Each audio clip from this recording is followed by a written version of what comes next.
الله عليه وسلم يقول: لا صلاة بحضرة الطعام ولا وهو يدافعه الأخبثان.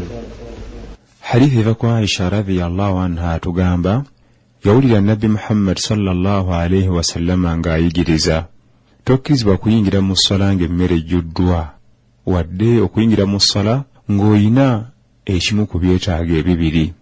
Kyakuyiga ki ekiri mu hadithi eno? Yali atuyigiriza Nabi Muhammad sallallahu alayhi wasallama essobirowoozo alayhi wasallama obutayingira mu ssala ng'ate ebyendya bituuse oba ng'olina ekyetaago eky'okgenda emmanju. Bismillahi rahmani rahim. Alhamdulillah wa la aqibatu lilmuttaqin wa la udwana illa lil-zalimin. Sallallahu alayhi wa ala alihi wa ashabihi wa sallama tasliman kathiran ila yawmiddin, amma ba'd. Abatuuliriza mwenna abalungi, twebaliza kwabo abafunye birungi. Netusaba Allah subhanahu wa ta'ala abibakuumire. Ate n'abo bafunye ebizibu emitawaana egiri mu duniya, tulina okukimanya nti ensi bw'atyo Allah subhanahu wa ta'ala bwe yagitonda, fiha sururun wal huzun, mulimu essanyu ate era mbeeramu ebizibu. Kyava Nabbi sallallahu alayhi wasallam yagaa nti ad-dunya sijnul mu'min, edduniya kkomera lya mukkiriza. Ebizibu ebiri mu nsi bingi,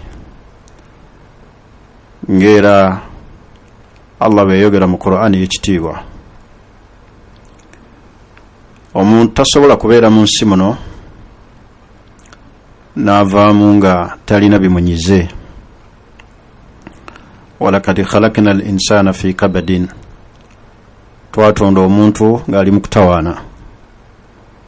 Walan yajida raha, teri ajja kufuna mirembe muno mu nsi okujjako oyo aliba amaze okuyingira ejjana. Kati ebbanga ly'omala ng'okyali ku mutendera guno ogw'ensi, suubirayo ebizibu, okunakuwala, okunyiizibwa n'ebirala bingi, naye byetaagisa assoburu, obugumiikiriza. Tuli ku musomo gwaffe ogugamba nti ihfadillaha yahfaduka, weekuumire ku Allah naawe Allah kuume, nga tuli katundu akagamba nti la tahzan tonakuwala. Ensi bw'atyo Allah bwe yagiteekawo. Ensonga ezinakuwaza abantu mu nsi muno mu bulamu bwabwe nnyingi, era ze tuzze tutunuulira, omuli obwavu, omuli endwadde, omuli ebigezo, omuli challenges ez'enjawulo. Ebyo byonna byonna omuntu ebimutuukako mu bulamu bwe anakuwala. Okuzaalibwa obwomu,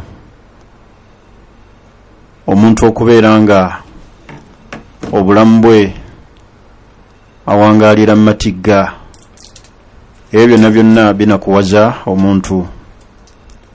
Naye tewetta, si gwe osoose okuba n'ebizibu, teweetuga, tonywa butwa. Abantu bangi Allah subhanahu wa ta'ala abagezesa n'ebintu eby'enjawulo. Twakoma nga tunnyonnyola ensonga ezinakuwaza omuntu,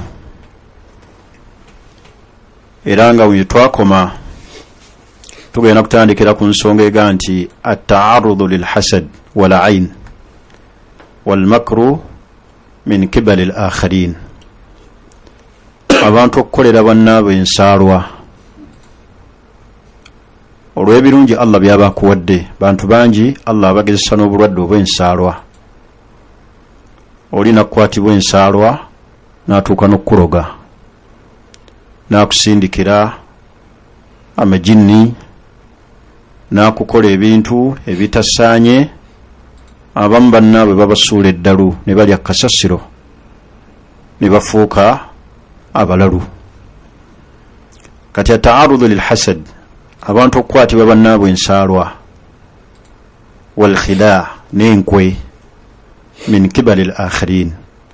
Ate oluusi enkwe abantu ezibakwatibwa ziva mu mikwano gyabwe, be babadde batambula nabo, be babadde balya nabo, be babadde bakola nabo, oli n'amukwatibwa ensaalwa. Ky'olaba Nabbi sallallahu alaihi wasallam atuyigiriza okwekingiriza obubi obuyinza otutuukako. Omuntu bw'asomeddwa eno n'asoma ebigambo ebiga nti bismillah alladhi la yadurru ma'a ismihi shay'un fil ard wala fis samaa wa huwa as-sami'ul alim.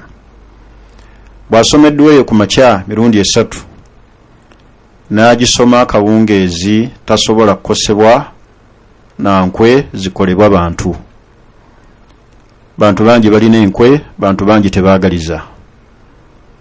Ogenda okulaba omuntu ebimunakuwaza mu bulamu bwe, bantu banne kumukolako nkwe na kumukwatibwa nsaalwa. Kyokulabirako kumanya abantu bakyamu. Kyova olaba mu bitonde ekyasinza okuba ekizibu ye muntu. Kuba omuntu omanya kimuli ku mutima, tomanya kyayagala, tomanya kyagenda kukola, onyumya naye ng'ate ye programu gy'alina programu ndala nnyo. Osobola okutwala okumanya abantu babi balina ensaalwa n'okwagala okukosa bannaabwe. Nti osobola omutwala for example n'omulambuuza wogenda okuzimba, wallahi n'avaawo ng'omutima si musanyufu. N'omala omulambuuza ate nadda ekiro neyeeyambulira awo n'akolerawo ebintu ebitasaana. Oluusi n'okwogererawo ebigambo naga nalambudde gundi wayagala okuzimba, naye alimaliriza ennyumba ye aliba muzzukulu ye tasobola kikola. Kakati ebyo byonna bituuka abantu mu bulamu bwabwe obw'ensi. Naye tulina kubeera abantu abagumiikiriza, abamanyi nti abantu betuwangaala nabo mu nsi balina enkwe n'obutaagaliza awamu n'ensaalwa. Mu nsonga endala ezinakuwaza abantu al-ghira wal mashakilu zawjiyya, ebbuba, obujja, wal mashakilu zawjiyya, n'ebizibu, emitawaana, emirerembe egiri mu bufumbo. Oli n'awasanga alowoozezza ssanyu, naye agenza okutuuka mu bufumbo gy'alaze nga miranga na bizibu. Omuntu oyo n'awangaalira mu mbeera ey'akanyigo, mashakilu zawjiyya, ebizibu ebiri mu bufumbo. Olinga bukyafumbirwa tafunangako ku ssanyu. Musajja yawasa n'ateekaawo mu nnyumba, musajja kyayagala kyakola. Oluusi tamuwa byakulya, bwamulangira, bwamugoba enkya, bwakuba, bwasamba. Al-mashakilu zawjiyya, al-ghira, abooluganda ebbuba, obujja bumalako omuntu emirembe n'anakuwala. Kubanga ojja kubeera mu bufumbo, osuubire nti mukyala wo buli kiseera waaba atambudde agenze mu basajja. Osuubire nti bbaawo buli waaba alaze ali mu bakazi. Olina ebbuba n'obujja obukumazeeko emirembe n'obeera nga buli kiseera oli mu kunakuwala. Kati al-ghira wal mashakilu zawjiyya, ebbuba n'ebizibu ebiri mu maka. Abantu bangi balina emitawaana waka egibamazeeko emirembe. Oli n'awulira ddala nga mu butuufu omugugu gwe yeetisse olusozi lwalina oluli mu maka luyitirivu. Ebyo na byonna binakuwaza abantu, n'osanga omuntu mu bufumbo bwalimu nga tafunangako ssanyu. Kyova olaba Nabbi sallallahu alaihi wasallam mu dduwa ezimu ze yasoma, yasabanga Allah n'amugamba nti wa min zawjin, ay Allah nkusaba ompa obufumbo oba omusajja. Wa min zawjin tushayyibuni qabla al-mashibi, Allah mponye obufumbo obutajja kunkaddiya nga sinaba kukaddiwa. Nabbi yali ategeezaamu ebizibu abantu bye bafuna mu maka. Maka galimu ebizibu biyitirivu. Abamu tebalina mirembe, abamu basula mu ntebe, abamu basula mu galagi, abamu amaka baagasenguka, abamu basenguka babba baabwe ku bitanda olw'ebizibu n'emitawaana emiyitirivu. Osobola okubeera n'omusajja nga tamanyanga nako nti oli mukyala we. Basajja bangi betulabye mu bufumbo ne bakyala baabwe nga abantu balaba ebikomera naye ng'ennaku gye batuulidde omukyala gy'atuulidde mpitirivu emubuzizaako emirembe. Mulimu abantu abali awo mu bufumbo nga waliwo n'ebisenge ebimu ebyababba baabwe bye batayingiranga namu. Musajja akolera mu bintu bya wongo, ebisenge ebimu biri mu buwangwa bw'abantu. Kati n'osanga omuntu ng'ali mu bufumbo naye nga talina mirembe. Naye mu nsonga ezinakuwaza abantu alghiratu ly'ebbuba eriyitiridde obujja obungi bubi nnyo. Bokutuusa okukola munne ekikyamu. Bumalako omuntu essanyu. Almashakilu zawjiya, ebizibu ebiri wakati w'abafumbo. Ate n'osanga abamu nga tebasobola kubisolovinga kutuula wansi. Bantu bangi babadde mu bufumbo n'obalaba nga bafundikidde omwasse munne. N'amusalako obulago, abamu babasazeeko bitundu bya kyama, abamu balese babatuze ne badduka. Ebyo nabyo byonna mashakiru zawjiya, emitawaana n'emirerembe egiri mu mbeera ey'obufumbo. Kati kiki tulina okubeera nga tukola? Asoburu, kubeera nga tubeera bagumiikiriza, tubeere nga tumanya nti Allah subhanahu wa ta'ala ajja kubeera nti atugirawo emitawaana egifaanaganako bwe gityo. Ensonga endala, alkhiba, abazungu bakiyita disappointment, omuntu okubeera nga ayiibwa kyabadde asuubira n'atakifuna. N'obeera nga olina omuntu gw'otaddemu essuubi eddene n'akuyiwa. Bwalaba bakiyita alkhiba, amulul khiba, omuntu okubeera nga ali awo, disappointment gy'alina mpitirivu, bamuyiye. Ebyo nno bireetera abantu okunakuwala n'okufuna emitawaana emiyitirivu. Oyinza okwesiga mukwano gwo nga mukola naye buli kimu buli kyama yakimanyi. Afundikira akusse, akufundikira agudde mu bantu abagenda okutuusaako obuzibu. Ebyo na byonna omuntu okubeera nga kyabadde asuubira takifunye bimutwala ku mbeera enzibu ey'obuzibu. Kyobola abamu beekyawa obulamu bwabwe naga gundi yankoze kino, obulamu naye yeekyawa n'alabira ddala nga takyalina mirembe. Osobola okubeera ne mikwano gyo, ate mukwano gwo yennyini oluusi najja n'azaala mu makaago n'atuuka n'okubanjamu omwana ng'okyali mulamu. Ebyo na byonna ebizibu abantu bye bafuna mu kubeera nga bafunye disappointment mu bulamu bwabwe, kyabadde asuubira si kyafunye. Bwe kuba kwagala kufumbirwa, ayinza okufumbirwa ng'asuubira nti omusajja gwafunye munnaddiini mukkakkamu wa mpisa agenza okutuuka eyo nga kyalaba kirala.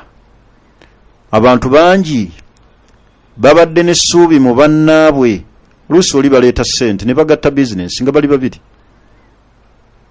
Oli n'amwefuulira n'akola buli kyayagala. Kati abantu okubeera nga bafunye disappointment mu bulamu bwabwe, bwe buba bufumbo, bantu bangi abali mu bufumbo nga maziga.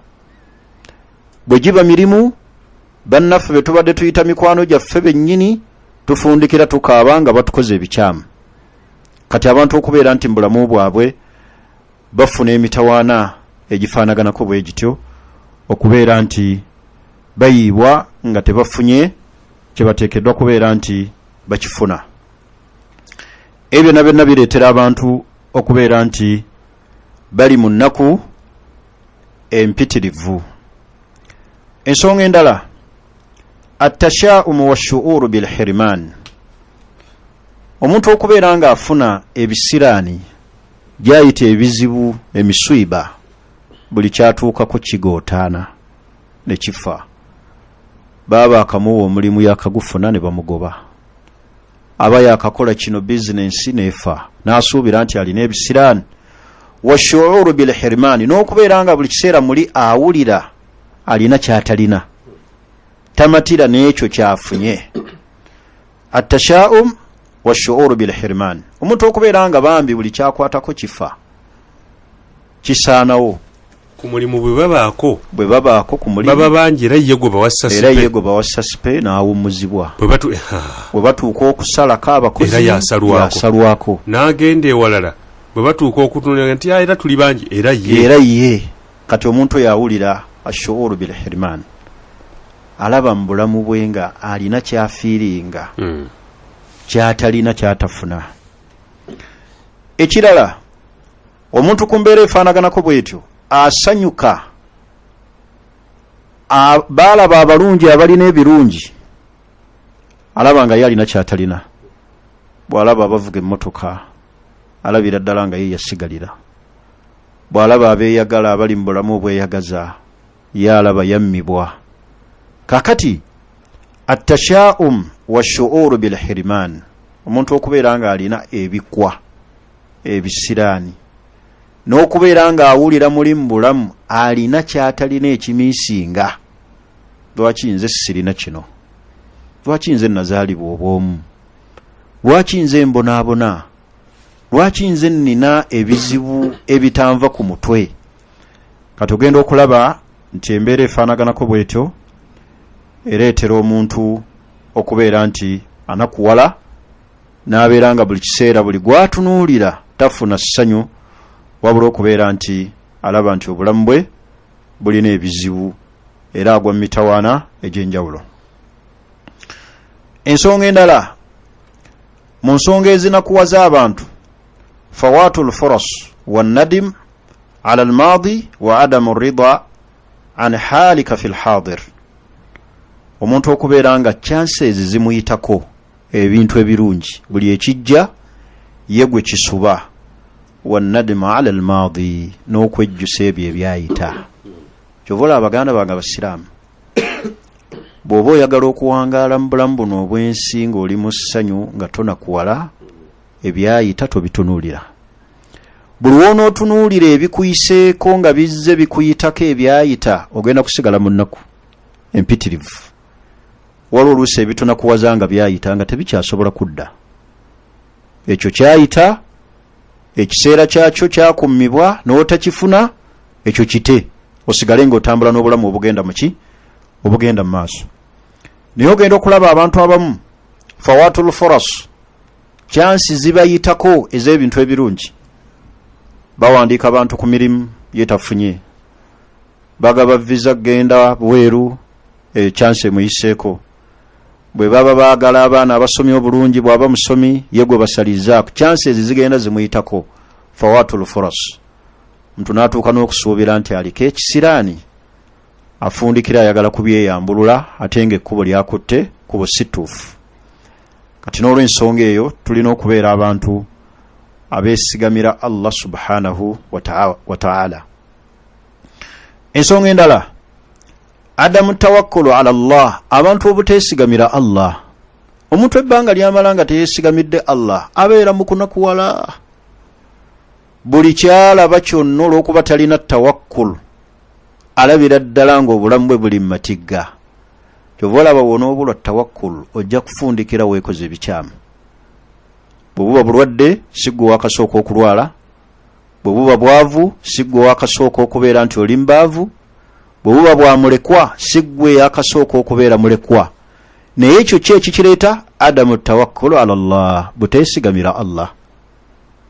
Buli w'oneesigamira Allah subhanahu wa ta'ala ojja kuwangala mulamu n'obwensinga olina emirembe. Naye ekisinga okutunakuwaza adamu tawakkulu, buteesigamira Allah. Oyinza okuba banno bonna be wasoma nabo bafunye emirimu, naye olw'okuba gwe tolina tawakkulu n'olabira ddala ng'olina ekijjaamu. Lwaki nze? Naye senga n'obeera ne tawakkulu ne weesigamira Allah subhanahu wa ta'ala, ojja mwana wattu kuyita mu bulamu buno obw'ensi nga tolina mirerembe gy'ofunye na bizibu. Naye abantu tetubeera na tawakkulu. Munno bw'afuna ekirungi n'okwatibwa ensaalwa, munno bw'atuukako essanyu lyatuuseeko n'owulira ng'omutima gwo guzimbye. Ennaku zino mutera kukyogera ne gufuna akasajja, munna alina kyatuuseeko, bamuwadde kino, bamukuziza mu kino. Oluusi bino bitera okubeera ne mu famire z'abantu zennyini, mwe tuzaalibwa maama y'omu taata y'omu. Muganda wo n'afuna ekirungi ate gwe muganda we kennyini n'omukwatibwa ensaalo. gwe kennyini n'omukola ekikyamu, omuntu oyo tasobola kusigala mu ssanyu, asigala akwewuunya, asigala mweraliikirivu, asigala munakuwavu. Naddala famire z'abantu zikoze kinene nnyo ku baganda baabwe bennyini okusigala nga banakuwavu olw'emitawaana n'ebizibu bye tubatuusaako. Munno asobola okubeera nga akuyamba, muganda wo akuyamba oveeyo, oluusi akutteko, naye ng'ate oluusi byakuyamba tobiraba. Sente oluusi zaakuwa ate z'okozesa n'ogenda mu benda gwo muloge. Sente zaakuwa ate z'okozesa okubeera ng'omutuusaako obulabe. Kati famire zikoze kinene nnyo mu kunakuwaza abantu. Abooluganda saagala twerabire nti ensaalwa mu famire mweziri. Abantu okubeera nga si nti buli kyotuukako ekyessanyu abantu kibasanyusa. Nga gwe owulira essanyu nti kati ntuuse ku kino, Allah kino akimpadde, n'owulira nga essanyu olifunye, tolowooza nti abantu otuuka ku ddaala eryo eryawaggulu bo basanyuka. Abasinga kibanyiga, bakosebwa. Baganda ba Yusufu Allah gwatunyumizaako mu Qur'ani ey'ekitiibwa, yali nabbi wa Allah. Baganda be bennyini tebaali musudde mu kinnya, naye baganda be bennyini baamukwata ne bamusuula mu kinnya lwansaalwa, kubeera ng'alina byatuuseeko ebirungi bye balaba ng'ate bo tebabirina. Kabiru yakwatibwa muganda we Habiru ensaalwa, muganda we baana ba Adamu babiri, naye omu n'akwatibwa munne ensaalwa. Lwaki? Tulina okubeera nti ebyo byonna tubimanya mu bulamu buno obwensi. Naam. Tubadde tuli ku asbabul huzn, ensonga ezinakuwaza omuntu. Wa min al asbab, mu nsonga ezimu ezinakuwaza omuntu al-fakr, bwe bwavu, wal qalaq ala rizqi, n'okweraliikirira ebyenfuna. Omuntu n'abeera nga alina obwavu ate mweraliikirivu ku byenfuna, agenda kulya ki? Anaawangaala atya? Mulimu abantu abakeera ku makyanga Allah yabagezesa nga n'ekyokulya tamanyi waagenda kukijja. Buli kiseera abeera mu qalaq, kweraliikirira, kufuna stress, kyagenda okulya agenda kukijjawa. Ma al-fakr, ate nga mwavu. Kyava Allah subhanahu wa ta'ala atugamba mu Qur'ani nti ya ibadi la khawfun alaykum al-yawma, temweraliikirira olwaleero, wala antum tahzanun. Kati Allah subhanahu wa ta'ala atugumya, naye ogenda okulaba omuntu ng'obweraliikirivu bwe obwavu bweraliikiriza omuntu, mulimu atalina na ssuubi lisuubira kufuna. Omuntu n'abeera nga buli kiseera ali mu kweraliikirira ebyenfuna, wowe agenda okubijja. Mu nsonga endala, al-makru wal khida, enkwe ezikolebwa abantu nga bazituusa ku bannaabwe. Oluusi enkwe za kwagala kubatta, oluusi enkwe ezikolebwa abantu kwagala kubajja ku mirimu. Gundi bamugobe, nze bankuze, gundi senga bamugjawo, nze guno omulimu nja kugufuna. Al-makru, enkwe. Oluusi enkwe ezimu za kwawulula abafumba ababiri, oli ayagala abafumba abo basattuke, omukyala amutwale. Enkwe eziri mu bantu mpitirivu, bantu tebaagaliza bannaabwe birungi, bantu bakola ku bannaabwe enkwe. Kyava Allah subhanahu wa ta'ala ensonga y'enkwe, Allah kyava subhanahu wa ta'ala yatugamba nti wala tahzanu alayhim, abantu abafaana bwe bati abalina enkwe tonakuwala gye bali, tebakunakuwaza. Wala takun fi dhiq mimma yamkurun, era toddaawo newe stressinga n'ofuna ebizibu ku ebyo byonna, ofuna emitawaana ne weeraliikirira mimma yamkurun, mu ebyo byonna bye bakutuusaako nga biva mu nkwe zaabwe. Kubanga enkwe z'abantu nnyingi, oluusi ziva mu b'eŋŋanda, ziva mu emikwano, ziva mu bamulirwana, ziva mu bantu betuwangaala nabo, abo bennyini boolaba betubeera nabo mu ssala ne babaga nti esitawu we mutaddeko ekigere, bakukolerwa enkwe. benyini abo benyini bozaalibwa nabo balina enkwe. Kati Allah yagamba owekitiibwa Nabbi sallallahu alaihi wasallam agamba nti wala tahzanu alaihim, tebakunakuwaza bantu bwe batwe bafaanana. Wala takunu fi dhiki mimma yamkurun, toddaawo ne weeraliikirira n'ofuna ebizibu n'olw'enkwe ezo ze bakkolera. Kati ogenda okulaba ensonga ezinakuwaza abantu nkwe. Agenda otunulira yali mu lukwe nga muganda we, agenda otunulira yali mu lukwe nga yali mukwano gw'enfanfe yamutuusizzaako ebizibu bwe bakola naye.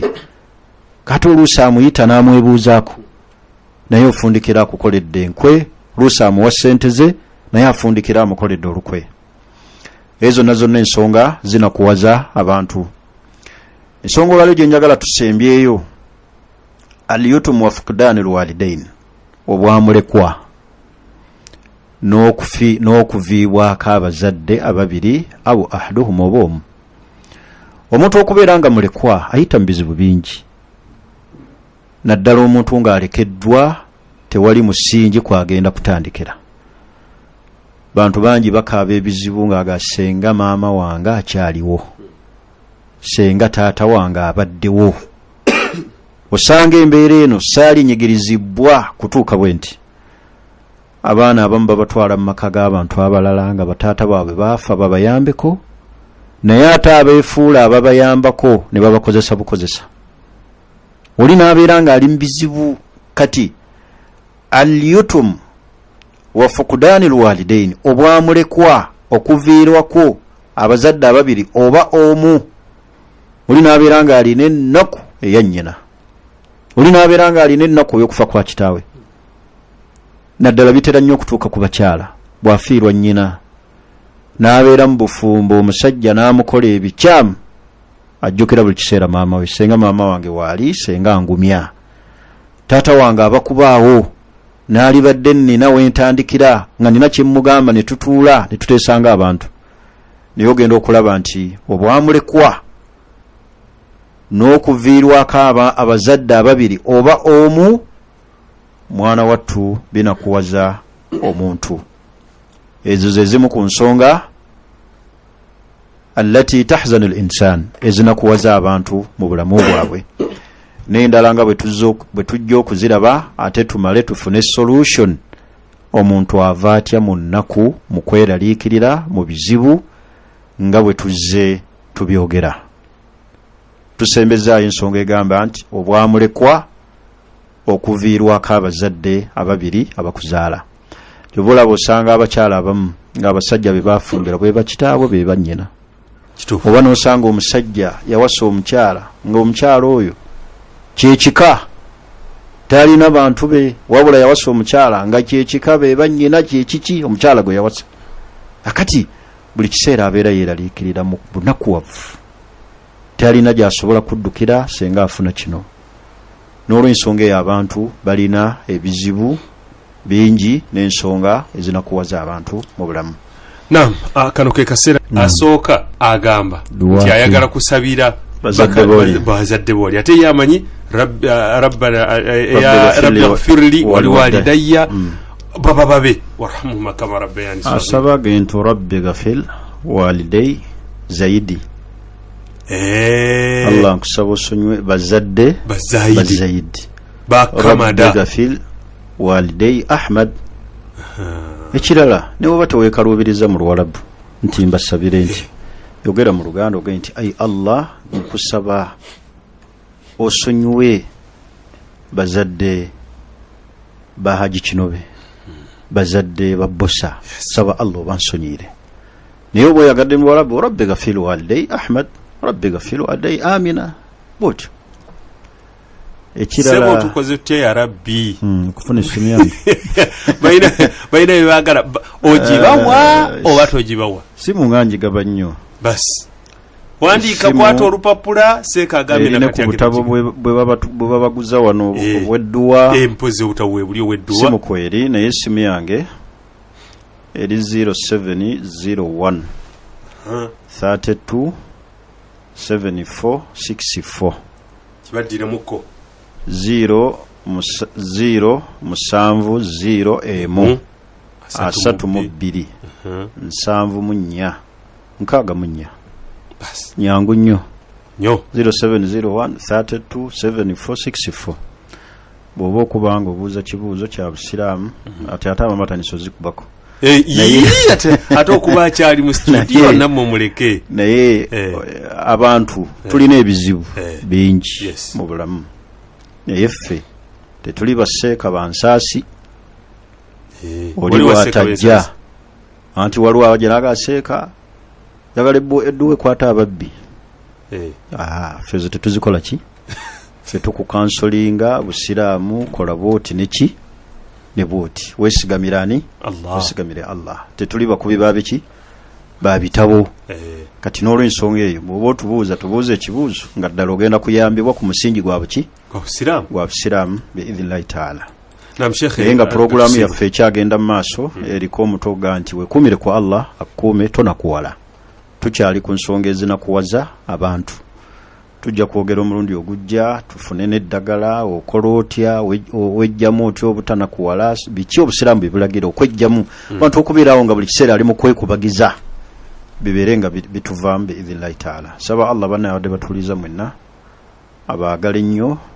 abatukuumire ne rediyo yaffe eno paalu Allah agitukuumire kuba tuyigiddeko ebintu biki bingi nnyo wasalaamu alaikum warahmatullahi wabarakatuh pozi kanjozeyoze ebigezo bya senior 6 mu ggwanga bifulumizibwa ate n'enjozaayoza ab'amadiina islamic okutuuka ku buwanguzi biidhnillahi taala n'amasomero gonna agaffe ag'obusiraamu Biraali Kakiri Naggalama Bugembe buli ssomero lyonna tuliyozaayoza okudda ku ebigezo eby'abaana kuba ffenna tusomesa buki busiraamu ne tusaba Allah abatukuumire wasalaamu alaikum warahmatullahi wabarakatuh